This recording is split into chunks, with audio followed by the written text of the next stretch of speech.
Well, hello again, Solis Wealth family. Greg Solis here with the update. On the family front, Emily is home for the summer. So good to have her. As a matter of fact, she's going to work and do an intern here at Solis Wealth Management over the summer. Nicole did that for 4 years every summer while she was in high school and college, and she had a great experience, and now Emily wants to do the same thing. So excited to have her home. Jack and Nicole are doing great.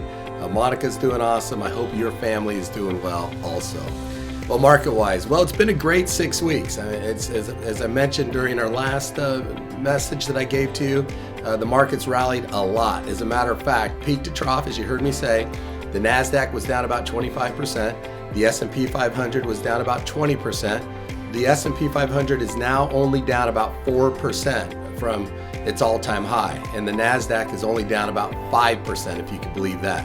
Now remember, you get a pullback like that, for us to get back to where we are today, the NASDAQ actually had to go up 29% to get back to where we are today. As I record this, the S&P 500 had to go up 22% to get back to where we are today. So again, this it really demonstrates how important it is to stay put, to stay calm during these volatile times. The market seemed really ugly, the headlines were horrible, but to be frank, the portfolios held up quite well because bonds did pretty good, the foreign equities did pretty good, we had some alternative investments that did pretty good. So overall, we weathered that storm quite well, and now the markets are coming back, and it looks much, much brighter than it did, of course, 6 weeks ago. It only took 6 weeks.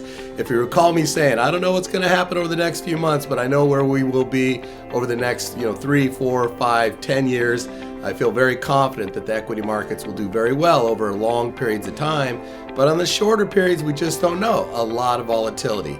Well, what's causing the volatility? Well, as we know, it's been the trade war, so to speak, and these tariff negotiations, but it seems like we're making some progress on these tariff negotiations.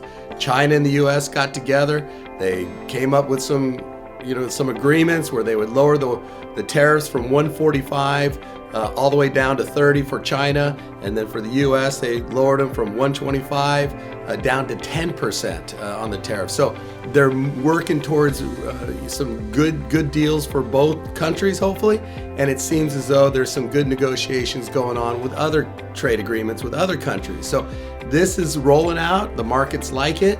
Inflation numbers came out. They looked pretty good. As a matter of fact, the consumer price index came out. Year over year, we're now down to 2.3%. We haven't seen inflation that low since 2021. That's fantastic. The producer price index came out. It was actually down 0.5% for the month of April. We haven't seen that since 2020. So those are all good signs. Inflation is remaining under control. The economy still seems to be on good footing.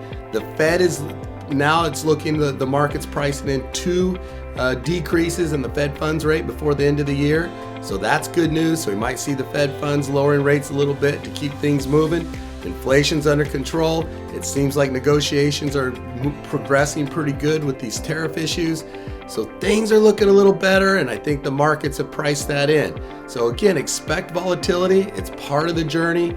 We're doing a lot behind the scenes to put the portfolios back into alignment and rebalancing.